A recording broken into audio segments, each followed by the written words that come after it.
आज हम इस क्लास के अंदर कॉट इनवर्स के उन 4 रहस्यों को जानने की कोशिश करेंगे, जिसमें सबसे पहले होगा डोमेन, दूसरे नंबर पर होगी रेंज और तीसरे नंबर पर हमारा क्वाड्रेंट में वैल्यूज का क्या महत्व होता है वो समझने की कोशिश करेंगे। और चौथे नंबर पर हम देखेंगे कि इसका ग्राफ किस प्रकार से बनता है।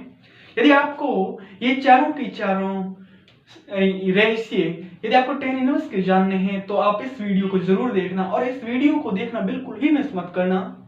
और इस वीडियो का लिंक इस डिस्क्रिप्शन बॉक्स के अंदर दे रखा है। तो आज हम इस क्लास की शुरुआत करेंगे, उससे पहले कोऑर्डिनेट एक्सेस के बारे में थोड़ी बहुत जानकारी रखेंगे, ताकि जो मैं आपको बताऊं वो आपको समझ में आ जावे।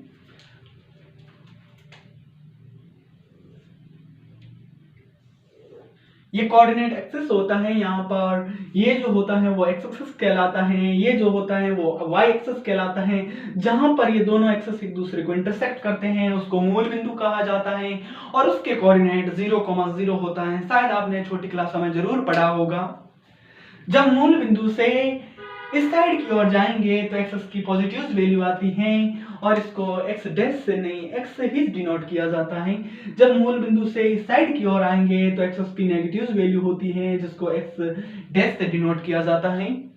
जब मूल बिंदु से ऊपर की ओर जाएंगे तो y की पॉजिटिव वैल्यू आती है, उसको y से डिनोट किया जाता है। जब मूल बिंदु से नीचे की ओर आएंगे तो y की नेगेटिव वैल्यू होती है, और जिसको y डैश से डिनोट किया जाता है।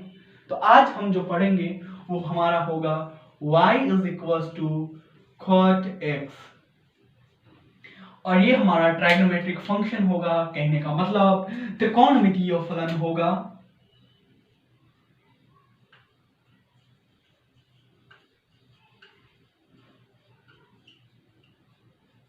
हिंदी में इसको त्रिकोणमितीय फलन कहा जाता है।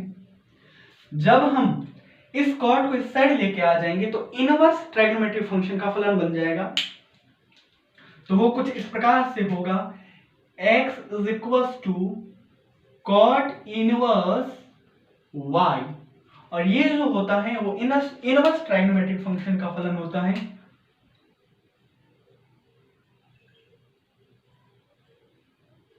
इनवर्स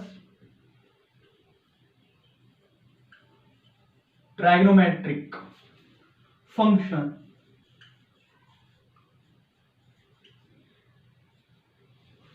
ये हमारा सी है। इनवर्स ट्राइगोनोमेट्रिक जो फंक्शन होता है उसको हिंदी में प्रतिलोम त्रिकोणमितीय फलन कहा जाता है। तो इस कॉट इनवर्स का सबसे पहला रहस्य जानने की कोशिश करेंगे, और वो होता है हमारा डोमेन,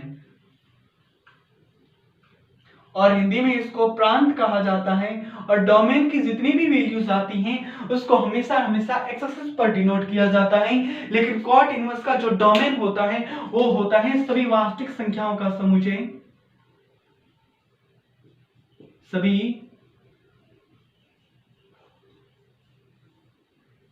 वास्तविक संख्याओं का समुच्चय होता है। वास्तविक संख्याओं को हम रियल नंबर कह सकते हैं, लेकिन समुच्चय को इंग्लिश में सेट्स कहा जाता है। यदि हम गणित की भाषा में कहें तो माइनस इनफाइनाइट से लेके प्लस इनफाइनाइट की ओर हमारी क्या होती है, डोमेन होता है।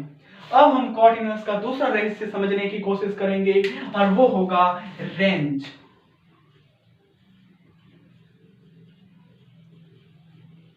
हिंदी में इसको परिसर कहा जाता है।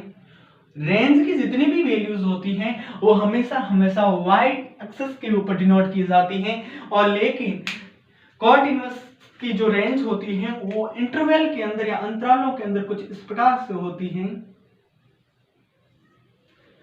-π से लेके 0 तक, और यहां पर होगा बड़ा ब्रैकेट, फिर होगी 0 से लेके π तक, फिर बड़ा ब्रैकेट, फिर हो जाती है π से लेके 2π तक, फिर बड़ा ब्रैकेट। इस बड़े ब्रैकेट को हिंदी में समवर्त अंतराल कहा जाता है, और इसका मतलब ये होता है कि -पाई और 0 दोनों इनके साथ इंक्लूड किया गया है। बीच की संख्या केवल नहीं है, बीच की संख्या भी है, लेकिन उसके साथ साथ -पाई और 0 दोनों की भी वैल्यूज हैं। लेकिन जब मैं समझाने के लिए ऐसे कोष्टक बना दूं छोटे वाला -पाई से 0, तो इसका मतलब ये हो गया कि इन दोनों के बीच में जितनी भी वैल्यूज आती हैं उनकी बात हो रही है। लेकिन यहाँ पर बड़े ब्रैकेट के अंदर बीच वाली वैल्यू की तो बात हो ही रही है, लेकिन साथ साथ में -पाई की भी वैल्यू और 0 की भी वैल्यू की बात हो रही है। शायद मुझे लगता है ये आपको जरूर समझ में आया। ये हमारा मुख्य शाखा कहलाती है।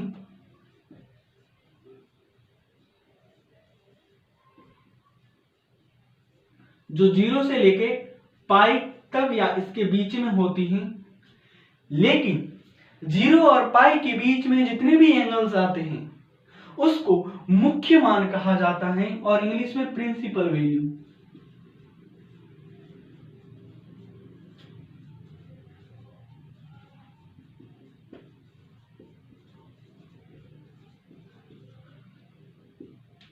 ये हमेशा 0 डिग्री से तो बड़ा होना चाहिए या इसके बराबर, लेकिन पाई से छोटा या इसके बराबर होना चाहिए। अब हम इसका तीसरा रहस्य समझने की कोशिश करेंगे।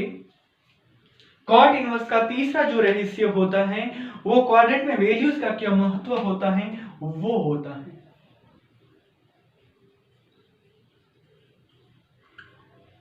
क्वाड्रेंट में वैल्यूज का महत्व।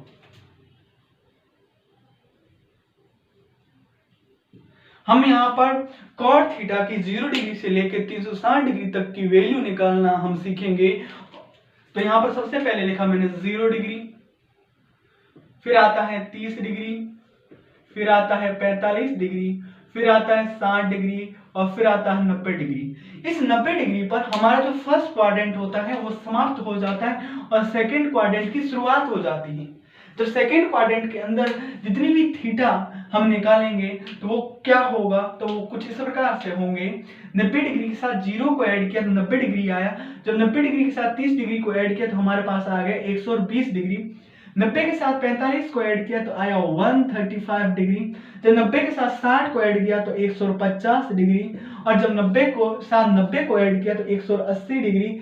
लेकिन 180 डिग्री पर हमारा सेकंड क्वाड्रेंट समाप्त हो जाता है और थर्ड क्वाड्रेंट की शुरुआत हो जाती है। लेकिन ये भी आपको समझने की जरूरत है कि सेकंड जो क्वाड्रेंट होता है वो 90 डिग्री से तो बड़ा और 180 डिग्री से छोटा होता है, और जो फर्स्ट क्वाड्रेंट होता है वो 0 डिग्री से तो बड़ा और 90 डिग्री से छोटा होता है। लेकिन जब हम थर्ड क्वाड्रेंट के अंदर थीटा को देखेंगे तो उस समय क्या करेंगे, पुनः 180 डिग्री के साथ 0 को ऐड करेंगे तो 180 ही होगा। जब 180 डिग्री के साथ 30 डिग्री को ऐड करेंगे तो 210 डिग्री हो जाएगा। जब 180 के साथ 45 को ऐड करेंगे तो 225 डिग्री हो जाएगा। जब 180 के साथ 60 डिग्री को ऐड करेंगे तो 240 डिग्री हो जाएगा, और जब 180 के साथ पुनः 90 को ऐड करेंगे तो 270 डिग्री हो जाएगा। और 270 डिग्री पर हमारा तीसरा क्वाड्रेंट समाप्त हो जाता है और चौथे क्वाड्रेंट की शुरुआत हो जाती है। लेकिन जो तीसरा क्वाड्रेंट होता है उसके अंदर जो थीटा होता है वो 180 डिग्री से तो बड़ा होना चाहिए लेकिन 270 डिग्री से छोटा होना चाहिए। जब हम फोर्थ क्वाड्रेंट के अंदर बात करेंगे थीटा की तो उस समय पुनः क्या करेंगे, इस 270 डिग्री के साथ 0 डिग्री को ऐड कर देंगे तो हमारा आ जाएगा 270 डिग्री। जब इस 270 डिग्री के साथ 30 डिग्री को ऐड करेंगे तो आ जाएगा 300 डिग्री, और जब 270 डिग्री के साथ 45 को ऐड करेंगे तो आ जाएगा 315 डिग्री। जब 270 डिग्री के साथ 60 को ऐड करेंगे तो 330 डिग्री आ जाएगा, और जब 270 डिग्री के साथ 90 को ऐड करेंगे तो 360 डिग्री आ जाएगा। कुछ इस प्रकार से हमारा फोर्थ क्वाड्रेंट समाप्त हो जाता है। ये तो हमने डिग्री के अंदर वैल्यूज देखी एंगल की, लेकिन अब हम रेडियन के अंदर एंगल की क्या देखेंगे, वैल्यूज देखेंगे।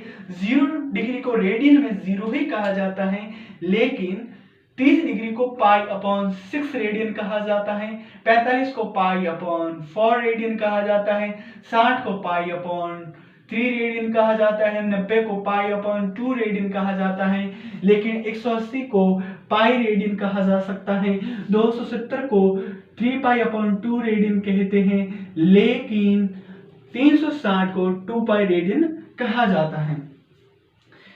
आपको ये भी पता है कि कॉट 0 डिग्री की वैल्यूज क्या होती हैं, तो कॉट 0 डिग्री की वैल्यूज होती हैं इन्फिनिटी। कॉट 30 डिग्री की value square root of 3, cot 45 degree की वैल्यू 1, कॉट 60 डिग्री की value 1 upon square root of 3 और 90 डिग्री की वैल्यू 0 हो जाती है।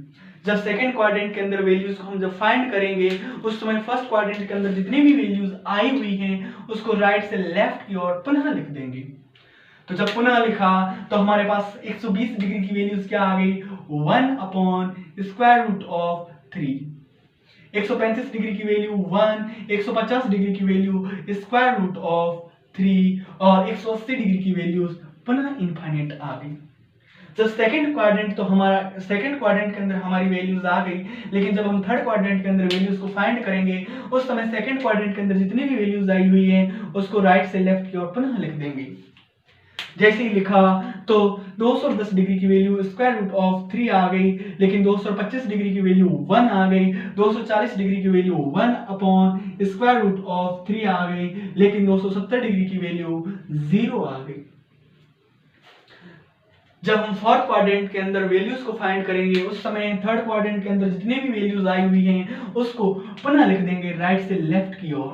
तो 300 डिग्री की जो वैल्यूज होती हैं वो हमारी 1 अपॉन स्क्वायर रूट ऑफ 3 हो जाती हैं,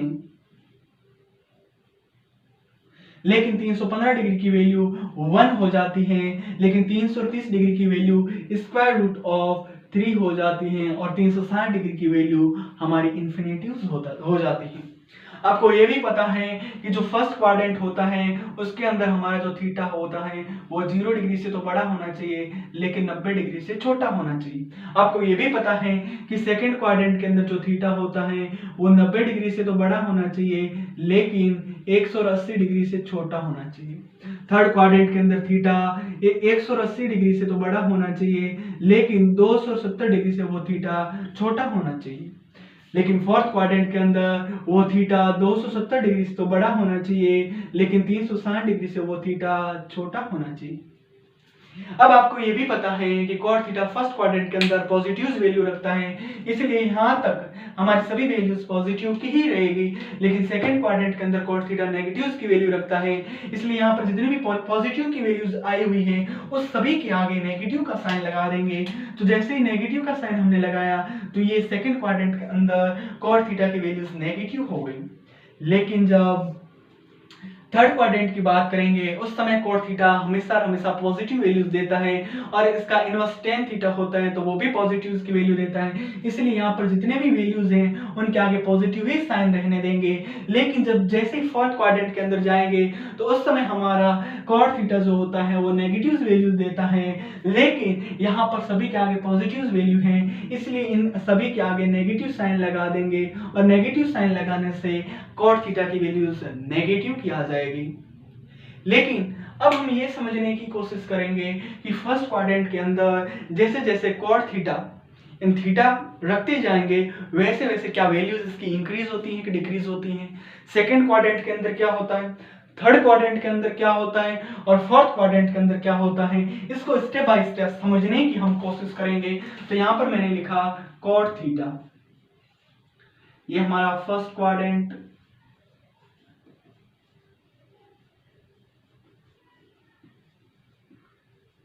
ये हमारा सेकेंड क्वाड्रेंट,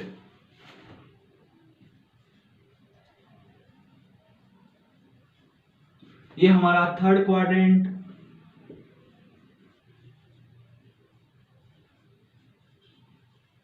और ये हमारा फोर्थ क्वाड्रेंट।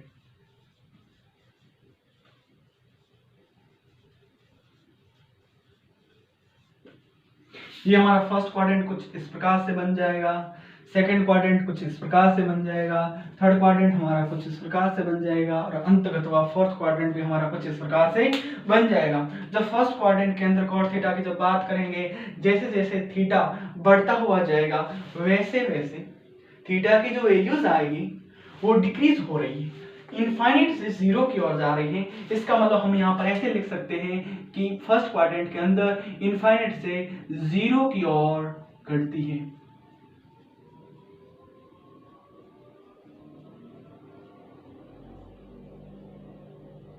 लेकिन सेकंड क्वाड्रेंट के अंदर जाएंगे उस समय क्या होगा कि कॉट थीटा जो है वो नेगेटिव की वैल्यू देता है और वो 0 से माइनस इनफाइनाइट की ओर जा रहा है। इसका मतलब यहाँ पर भी सीधा सीधा दिखाई दे रहा है कि यहाँ पर भी वैल्यूज घट रही हैं, तो यहाँ पर मैं लिख दूंगा 0 से माइनस इनफाइनाइट की ओर घटती है।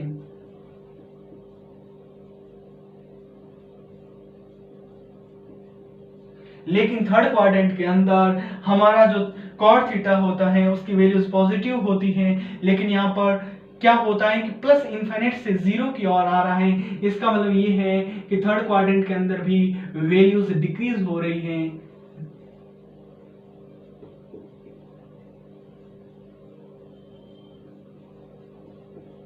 लेकिन जब फोर्थ क्वाड्रेंट की बात करेंगे उस समय कॉट थीटा जो होता है वो नेगेटिव्स की वैल्यू देता है, लेकिन यहाँ पर 0 से माइनस इनफाइनाइट की ओर जा रहा है। इसका मतलब ये हुआ कि यहाँ पर भी वैल्यूज घट रही है।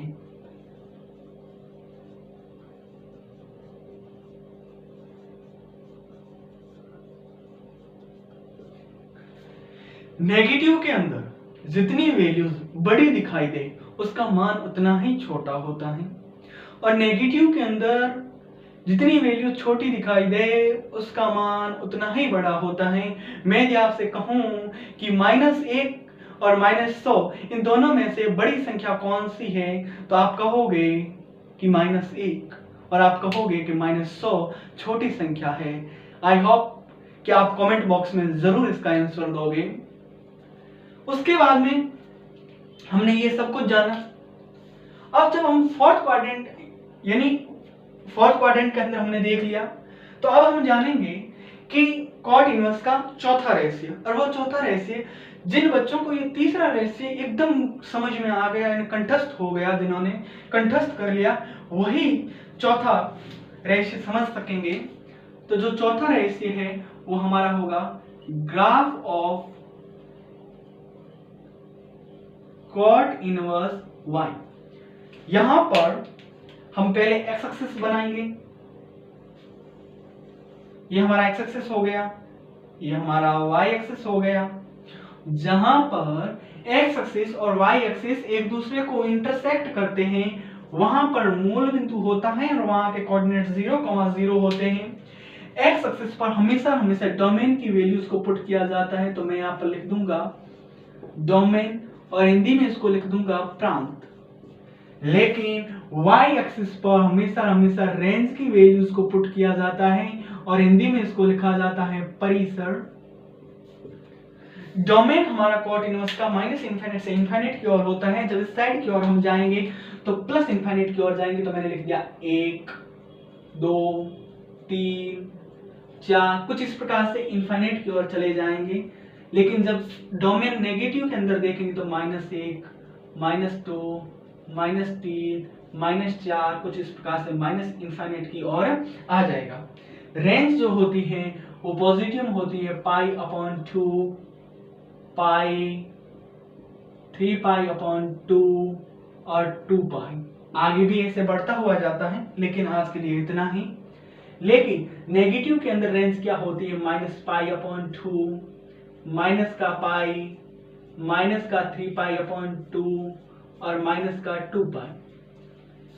हमारा ये 0 से π/2 के बीच में फर्स्ट क्वाड्रेंट होता है। यहाँ पर -π/2 से शुरू होता है, पाई तक हमारा सेकंड क्वाड्रेंट चलता है, पाई से शुरू होकर 3π/2 तक हमारा थर्ड क्वाड्रेंट चलता है, और 3π/2 से शुरू होकर 2π तक हमारा फोर्थ क्वाड्रेंट चलता है। यहाँ पर तो पॉजिटिव में चलता है और यहाँ पर नेगेटिव में चलता है। तो हमने देखा फर्स्ट क्वाड्रेंट के अंदर 0 डिग्री की वैल्यूज इनफाइनाइट होनी चाहिए, इन्फिनिटीव होनी चाहिए। तो यहाँ पर हम वो भी पॉजिटिव की, तो यहां से लेके आएंगे, और जैसे जैसे फर्स्ट क्वाड्रेंट का अंत होगा π/2 पर, तो वहां पर वैल्यू 0 आ जाएगी। तो कुछ इस प्रकार से हमारा ग्राफ बनेगा। लेकिन जब सेकंड क्वाड्रेंट के अंदर प्रवेश करेंगे तो सेकंड क्वाड्रेंट हमारा π/2 से शुरू होता है, पाई पर अंत होता है, तो π/2 पर तो 0 वैल्यूज आती हैं, लेकिन पाई पर माइनस की इनफाइनाइट चली जाएगी। तो कुछ इस प्रकार से यहाँ पर 0 था तो 0 से शुरू हुआ और ये माइनस इनफाइनाइट की ओर चला गया। लेकिन जब थर्ड क्वाड्रेंट की हम बात करेंगे उस समय हमारी जो वैल्यूज होती हैं वो कुछ इस प्रकार से आ जाती हैं कि जहां से शुरुआत होता है क्वाड्रेंट, यानी पाई से शुरू होता है, तो वहां पर तो प्लस का इनफाइनाइट होगा, लेकिन 3π/2 पर आते आते 0 हो जाएगा। तो हमारा ग्राफ कुछ इस प्रकार से बनेगा, ऐसे बन जाएगा। लेकिन जैसे ही हम फोर्थ क्वाड्रेंट की बात करेंगे, तो फोर्थ क्वाड्रेंट हमारा 3π/2 से शुरू होता है, 2π पर इसका अंत होता है। तो 3π/2 पर क्या होना चाहिए कि देखो 0 है, और 2π पर कितना होना चाहिए, माइनस का इनफाइनाइट। तो हमारा जो ग्राफ है वो कुछ इस प्रकार से बन जाएगा, यानी 2π पर क्या हो जाएगा, पुनः इनफाइनाइट हो जाएगा। अब मेरी बात सुनो, जैसे जैसे हम नेगेटिव की ओर जाएंगे, जैसे जैसे हम नेगेटिव की ओर जाएंगे, तो 0 पर तो माइनस इनफाइनाइट होगा, लेकिन -π/2 पर क्या हो जाएगा, 0 हो जाएगा। तो हमारा ग्राफ कुछ इस प्रकार से बन जाएगा। और सेकेंड क्वाड्रेंट -π/2 से -π तक चलता है, तो यहां पर जो है वो ग्राफ हमारा इस प्रकार से बन जाएगा कि -π/2 पर तो 0 ही होगा, लेकिन -π पर प्लस का इनफाइनाइट चला जाएगा, तो कुछ इस प्रकार से ग्राफ बनेगा।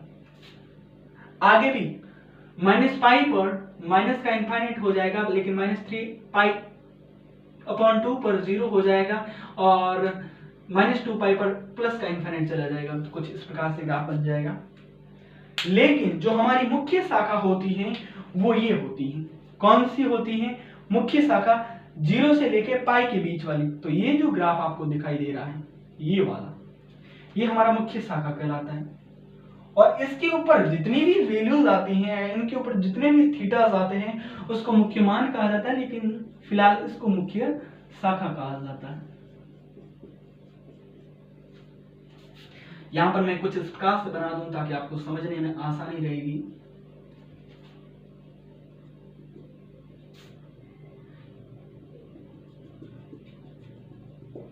मुझे लगता है कि आपको कॉट इनवर्स के वो चारों के चारों रहस्य बिल्कुल ही समझ में आए होंगे। फर्स्ट था डोमेन, दूसरे पर हमारी रेंज थी, तीसरे नंबर पर क्वाड्रेंट में वैल्यू से क्या महत्व था वो हमने सिखाया, और चौथे नंबर पर ग्राफ जो था वो मैंने सिखाने की कोशिश की।